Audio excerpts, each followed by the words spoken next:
tassa bhagavato arahato samma sambuddhassa.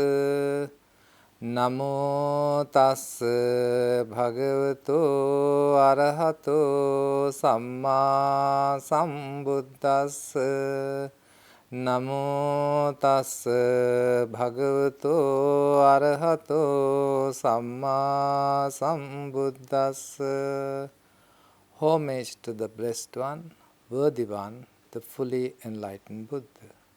Santussa kocha subharocha appakicchocha salla ukautti. Santindriyocha nipakocha appagabbo kulesu ananugitto. Dear friends in Dhamma, today, are we really free? I think we have become another form of slaves. The slavery was stopped and prohibited, I think, long time ago. But still, I think we have become some sort of slaves even today.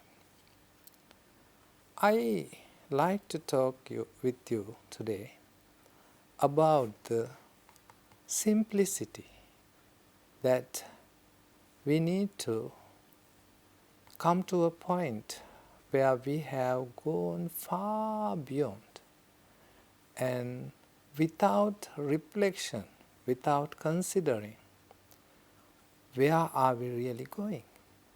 And are we really happy? All human beings, including all other beings in the universe, are seeking happiness. We are pleasure and happy seekers. But there is a myth created in the society. As society has advanced from starting with industrialization, modernization, globalization, now we are more advanced than in the human history. We have advanced in a point where no one reached this level of advancement in the human history. Even though we have so many equipments, appliances, we have so many apparatus to make ourselves happier, contented, comfortable, feel better. But if you look at the society, if you look at each and every individual, I think we are more or less much unhappy, sad, or stressed, or under depression. Why is that? I think there are many reasons behind these things.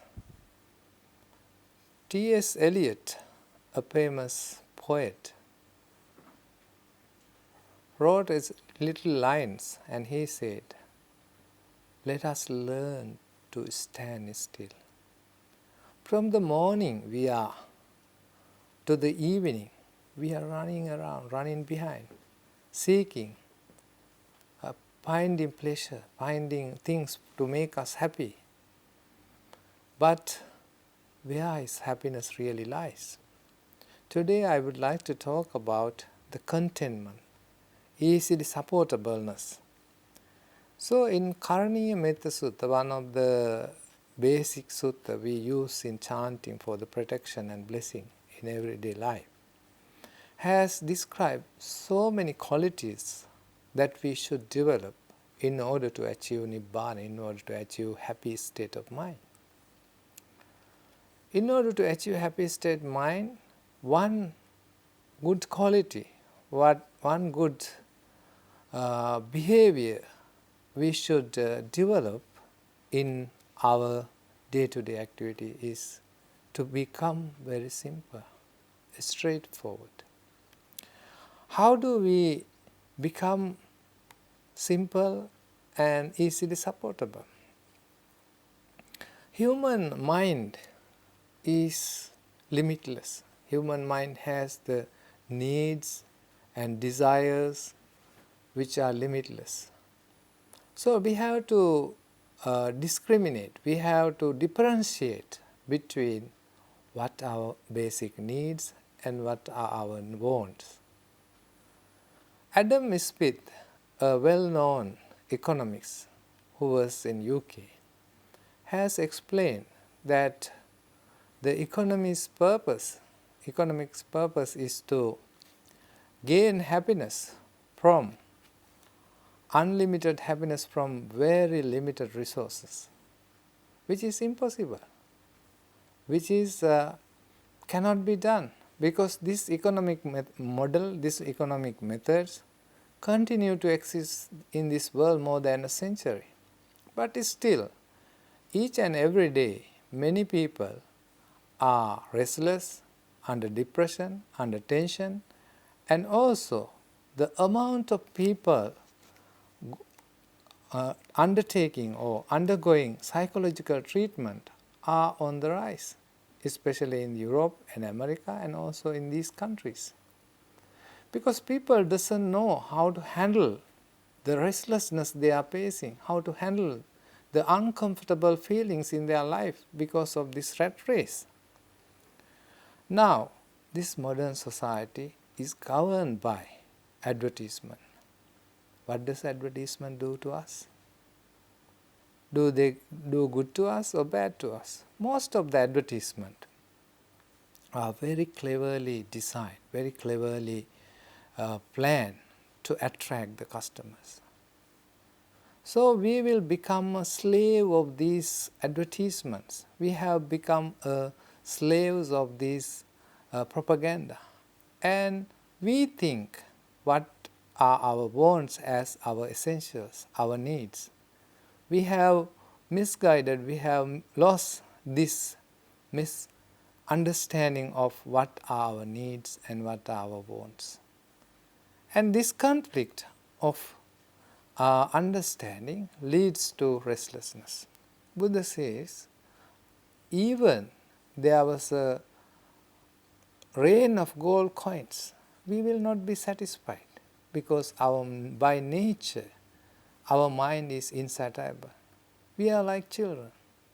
When we are like children, children always want a bulldozer, a backhoe, a car, a doll. But as soon as they get the doll or the bulldozer or whatever the play item they want, toy they want, moment they got, that is enough. He wants something else. He wants some other toy. Similarly, we are made to buy. We are made slaves to buy next model of iPhone, next model of smartphone, next model of TV, next model of other appliances. So we are pushed forward to buy these things. So in order to go with this race, we need to earn. But our salaries, our incomes won't increase like our desires, our wants and our expectations. So there will be a conflict of interest, because we have demands, we have needs, we have desires which cannot be met with our income, and then we are in suffering. Buddha says, Yampichanna labhati tampi dukkhaṃ. What you want to gain, what you want to achieve, what you want to receive, you are not receiving. You feel suffering, you feel distress, you feel not happy. So, in Buddha, there was a king called, this king came to meet the Buddha, and he was quite fat and he has eaten a very big meal. Now we have the wants and needs. One want is our physical needs, is food, basic need. Now see the society, see the people. Because of food, how many people are sick now? Why? Because they eat too much. Because olden days, our lifestyle was designed, or our lifestyle was so with the nature. We didn't have vehicles, we didn't have machines, so our body had enough exercises. But today we travel by car, bus, train, and we use all the equipment in the house. Our life is more convenient, but our energy we get from the food are not burnt, not used. Our calories are gathered in the body, and we become obesity, we become very fat. So it is very important to eat to live, not live to eat. Nowadays, these people are not easily supportable because of the advertisement. They want this to eat or that to eat, and they are not eating just to survive, but to make their tongue happier. So it's okay to eat good food from time to time, but you need to know the balance. You need to know the right amount you need to take. Otherwise, many sicknesses will come to you. So this king came to the Buddha and told, I am very uncomfortable because I eat huge meal. And Buddha never explained him, you should stop or blame.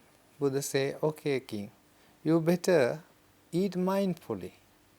Now sometimes we eat under the TV watching the news or your favorite teledrama, then you don't know what you are eating. You don't know how much you are taking. Buddha says, each morsel of rice or each piece of bread you eat, you must be aware that you are putting it in the mouth. You must be aware that you are chewing it well, and you must aware. And very nice advice was given to this king. Chatupancha alopeta petva udakampi pivi. This king was asked to have some space for the food, like 4 or 5, 6 morsels of food, space in the stomach so that he can drink some water. So if this king continue to eat in this way and he lose the weight, but modern day look at so many gyms and so many weight losing programs, so much money is spent on operations and surgical things. Why? Because they want to lose weight. They are not happy with the body. Why they are not happy with the body? Because they are overeating, less exercise. So therefore, the best and easy solution is to reduce your weight, is to be aware of the your eating. So mindfulness. In Buddhist teaching, the sati or the mindfulness is very important thing. So one day this king came to the Buddha and back after few months and worshipped the Buddha and said to the Buddha, you have taught me the way not only to purify my mind and also balance my body and the health and the strength. So he was very comfortable after practicing. So Buddha was the first dietitian who taught us to reduce our food. For venerable monks, they have to take 2 meals, which in turn help to gain their health and also have good balanced body. So it's very important to be aware of your intake of food. Other consumption habits, let's see. So nowadays people are building houses and other things. I read a very fascinating story from Thailand. One gentleman from the Thai village come to Bangkok and he began to work in a construction company. And he was a poor village boy and he didn't get enough income. He said during his stay in Bangkok, his salary was just enough to eat bowl of noodles and pay his rent in the boarding and just to send a little bit of money to the house in the village. So he think again and he began to follow a university course.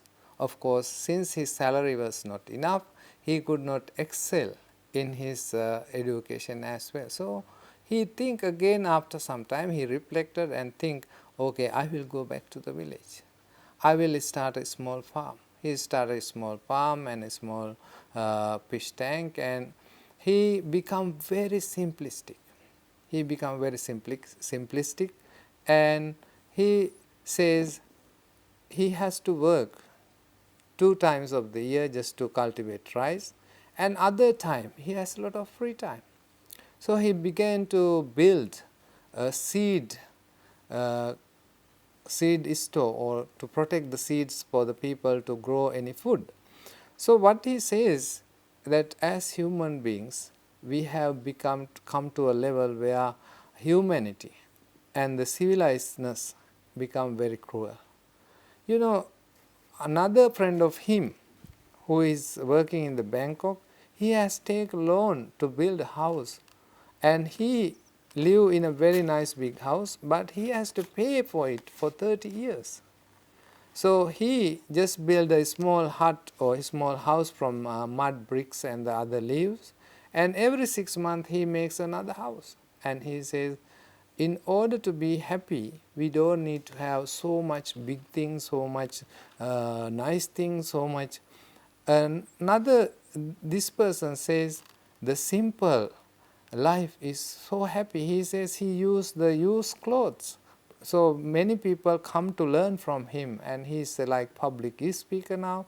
He has a library, and many people bring clothes for him, and he also distributes some of them. So in Buddhist teachings, it is very important to use things very properly and nicely. I can give you a very nice example from how we are asked to use our robes.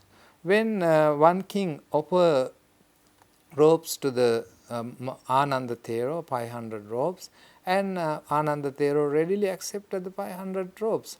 And king wondered what this monk is going to do this with 500 robes, and asked the king from the monk. Then Ananda Thero said, we are going to store them in the store, robe store, and we will distribute these robes to those monks who don't have robes. And after that we use these robes, and if it is unusable as a robe, we will use it as an underrobe.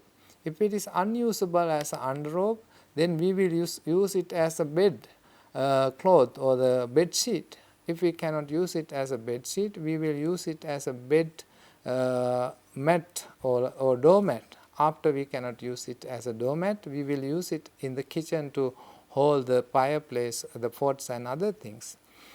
After all these maximum usages of the cloth, we will use it to make the walls in the temple. So repair temples use these clothes as a bowl of cloth and together with mud and build the walls. See how much we are asked to use, not to extravagant and not to waste them, and just to use them in a nice way. It's a way of recycling, way of using them. Nowadays, this modern development is always encourage us to use and throw, which in turn destroy the environment, which in turn create CO2 to pollute the environment, and also these garbages and waste are no place to put. So we need to be careful of our consumption habits. So when we are building house, some people build house and they beyond their income, and they have to pay it 30-40 years. They cannot finish the house until they die.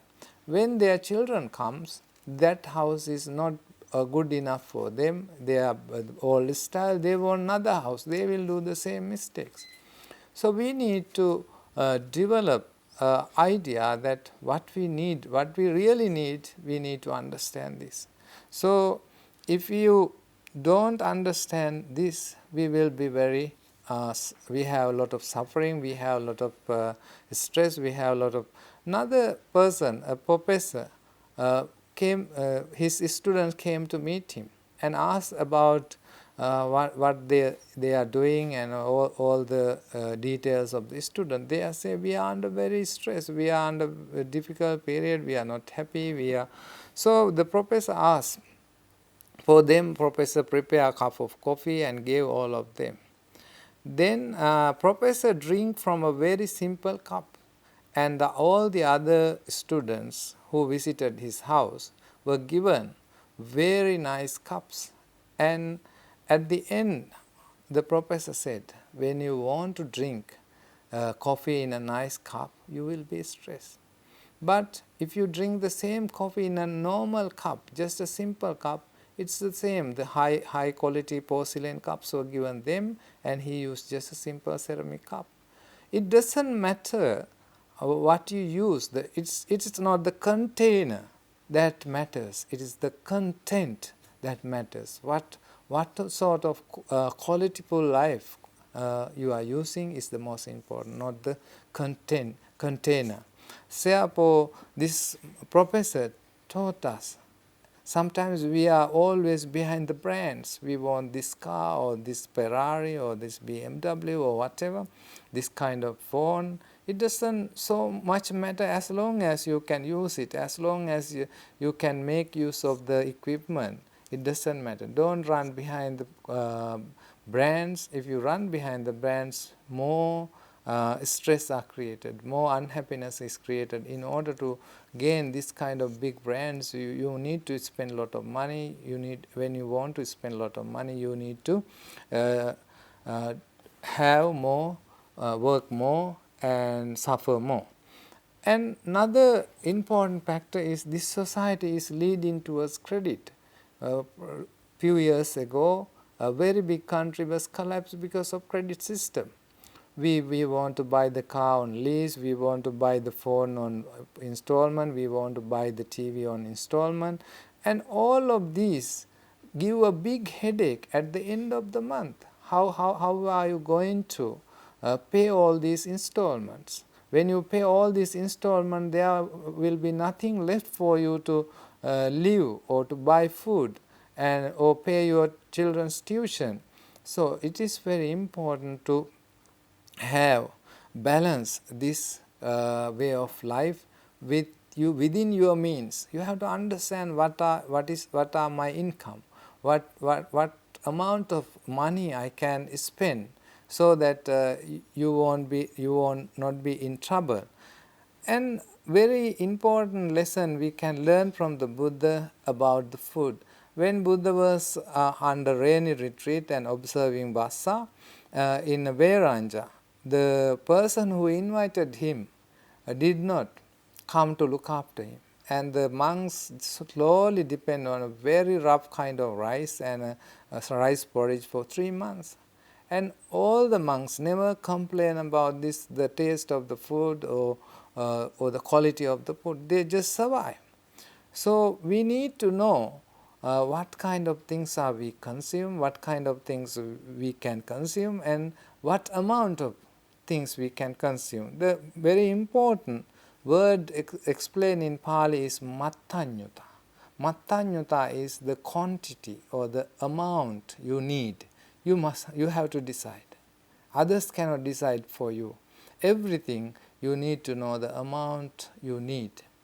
If you are over greedy, and sometimes people want to make and inspire others and impress others. There are two different words.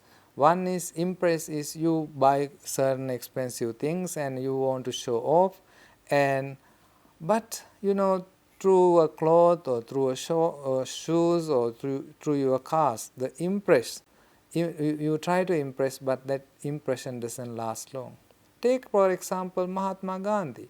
He was a very simple man. He just wear one cloth, and still he is remembered. He didn't try to impress others, but he tried to inspire a nation. So inspirations come from your behavior, impressions come from your outward things. Outward appearance is very important, but most important is your qualities, the spiritual qualities. So Buddha says, Santutti Paramandanang, the most important wealth is the contentment. So if you can content with what you have, that will make you more happier. Another very important quality we need to develop in order to be happy and contented is to gratitude. We need to develop the gratitude. When you are gratitude about what you have, your health, your parents, your friends, your family, your house, whatever you are using, your motorbike, whatever, you can be grateful that I am having this, I am using this, I am having these people around me. So all of this, don't take it for granted. Just be grateful. This gratefulness will help you to be happy. So what is more important in our life is the contentment, not going behind like the slaves of all the wants. We need to understand what are our wants, and because we have very limited time in our life, we can waste all of our precious time by running behind all these expectations, all these hopes, all these unnecessary wants. So, dear friends in Dhamma, try to understand that simplicity is the best for our life to make us happy. May the Buddha, Dhamma and Sangha guide you and protect you and bless you. Akasattha ca bummattha deva naga mahiddhika punyantang anumoditva cirang rakkantu sasanang.